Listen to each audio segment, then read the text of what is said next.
You gotta hit him with a no joke. Here's the deal. Let me be clear. Welcome to MsMojo, and today we're counting down our picks for 5 of the most accurate impersonations on SNL, and 5 that were just plain entertaining. And don't even get me started on her shoes, because these babies are real head turner. Number 5. Accurate. Darrell Hammond as Bill Clinton. The President of the United States, played by Gene Hackman, is having a rendezvous with his mistress at the home of her wealthy husband. So far, so good. As one of the most talented impressionists in SNL history, Darrell Hammond gave his all to many political roles. This included his exceptional take on Bill Clinton. The comedian finds the former president's voice and mannerisms, letting subtle movements influence funny scenes. This includes biting his lip and using his thumb to great effect.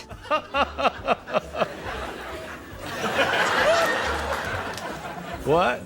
Yeah, I just bit my lip and did the thumb thing. How'd you know?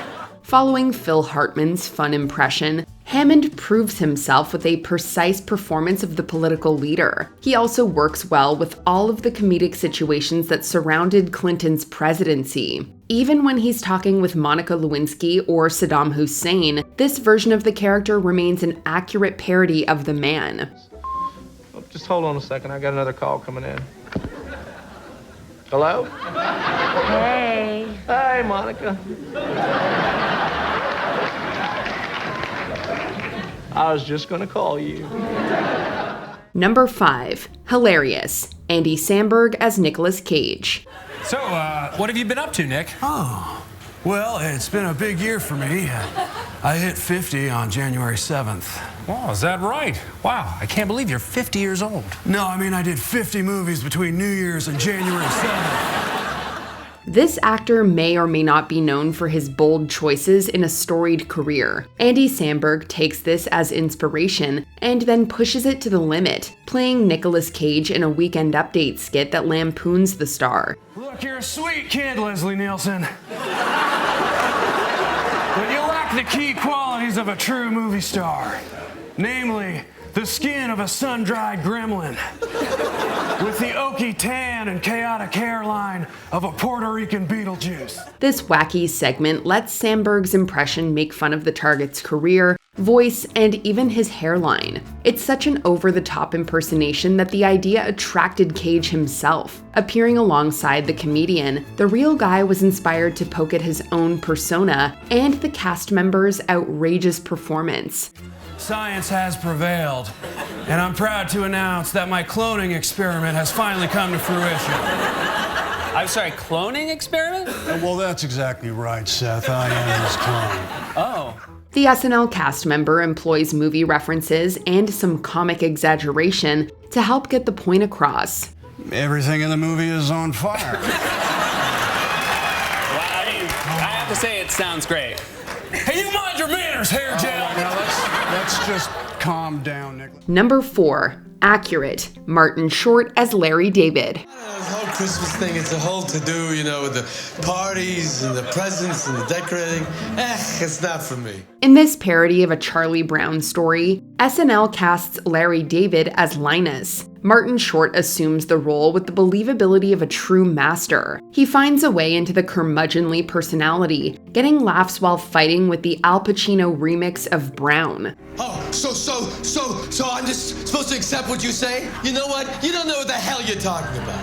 It's an absurd concept grounded by Short's ability to mimic the comedian's voice and cadence. Seeing the man in such a childlike environment only adds to the hilarity. You even get to see this version of David bleeped out in a tense conversation. There's also a catchphrase to end it all, adding to this hilarious performance. It's pretty good. Number 4. Hilarious. Melissa McCarthy as Sean Spicer. Settle down! Before we begin, I know that myself and the press have gotten off to a rocky start. All right. Sometimes you have to hand it to SNL for their unlikely casting decisions. The former White House press secretary does not share any notable resemblance or personality traits with Melissa McCarthy. The film actress does make this a memorable portrayal, however, choosing to turn the character into a comic fireball. When it comes to these decisions, the Constitution gives our president lots of power, and Steve Bannon is the key advisor. Okay? And our president will not be deterred.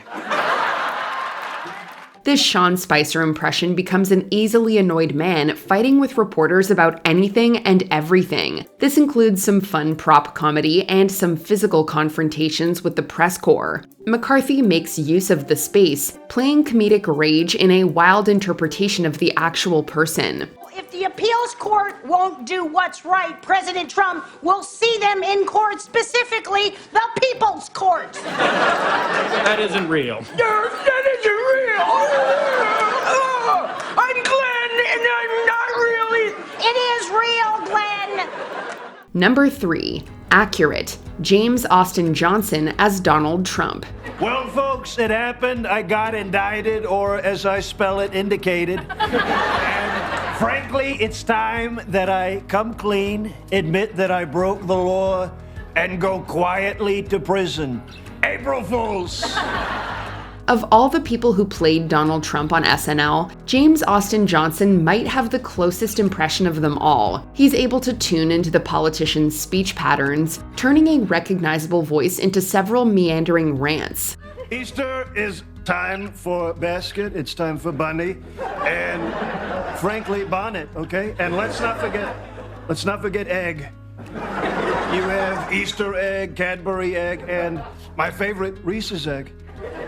Johnson doesn't need to yell and scream to transform either. The comedian can reproduce small details about the president, stealing away sketches with an eccentric delivery. His Trump keeps the audience on their toes, bringing up random topics and references at lightning pace. The cast member didn't take long to establish himself as a vital asset with this impersonation.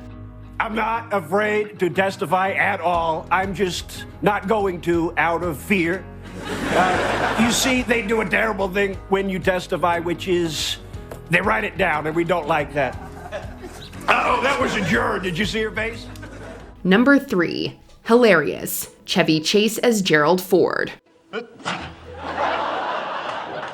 If you know Gerald Ford, you know he looks nothing like Chevy Chase. This didn't stop the original cast member from delivering a funny impression. Chase decided to avoid any kind of vocal change or prosthetics, opting to create the clumsiest character ever instead. The impersonation focused on physical gags that put the performer at risk. Now for my second announcement.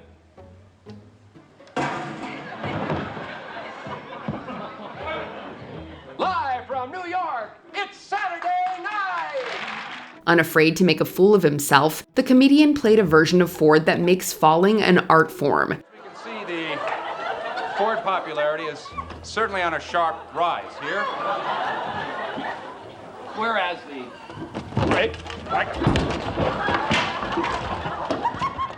This comical take on the president often fumbled over simple lines or with various props. Chase became a star because of work like this, revealing his knack for comic timing. Put the final Christmas tree ornament on the tree. No problem. Number 2. Accurate. Maya Rudolph as Kamala Harris. I'm not going to worry about the polling numbers. I'm just going to have fun and see if I can get some viral moments. Mama needs a GIF.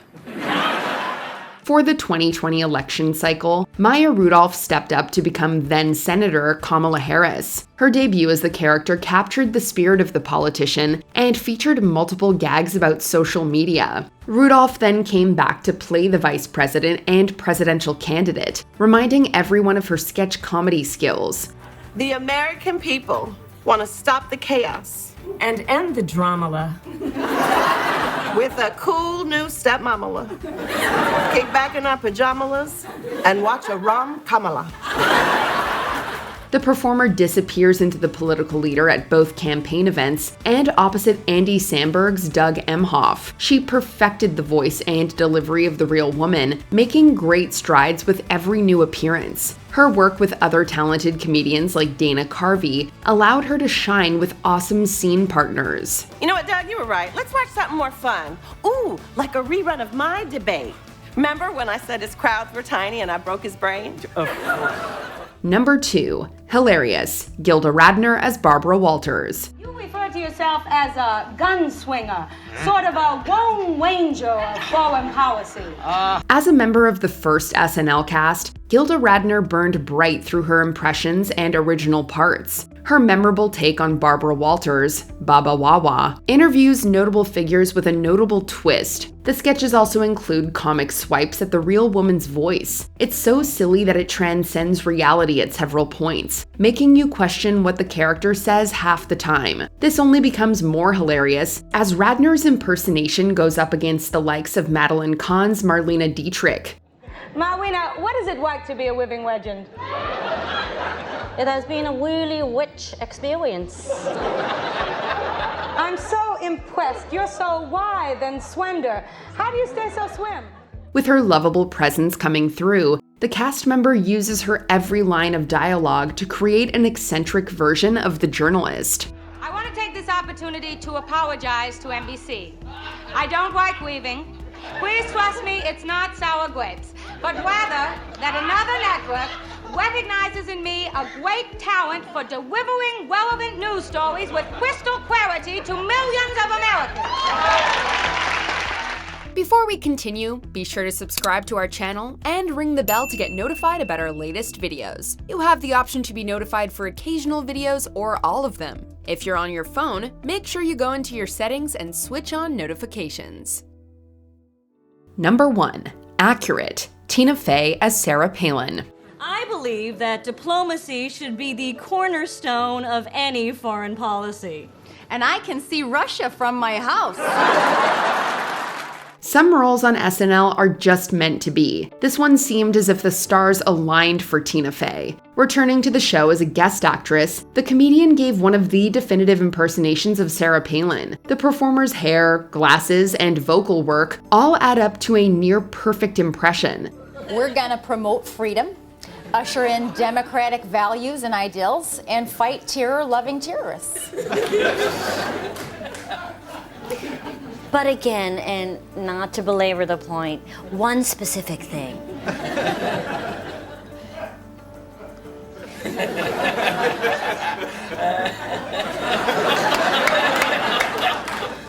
Katie, I'd like to use one of my lifelines. Fey conquers sketches by almost entering into a trance, mimicking the governor's accent and personality. It's a wonder to watch the former cast member command scenes with her fantastic performance. Working alongside people like Amy Poehler, she gives a tremendous performance that's nothing short of accurate and hilarious. I would now like to give each of you a chance to make a closing statement. Or are we not doing the talent portion?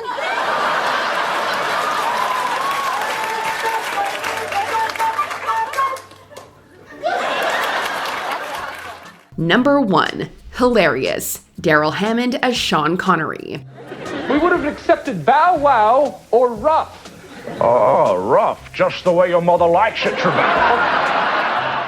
This performer can serve up an accurate impersonation. He can also have fun with more outlandish characters. His version of Sean Connery is one example of a role that lets him be the latter. Hammond frequently steals the show on Celebrity Jeopardy, tormenting Will Ferrell's version of Alex Trebek with all kinds of unsavory remarks. This leads to a combative relationship between a contestant and host that's among the most iconic elements of this recurring SNL skit.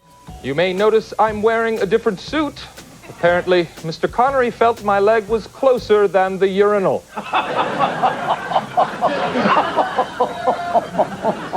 The comedian turns the Scotsman into an evil villain that's unpredictable and super funny. You can't take your eyes off of him as you anticipate the next joke. He might not sound exactly like the movie star, but he does get huge laughs anyway.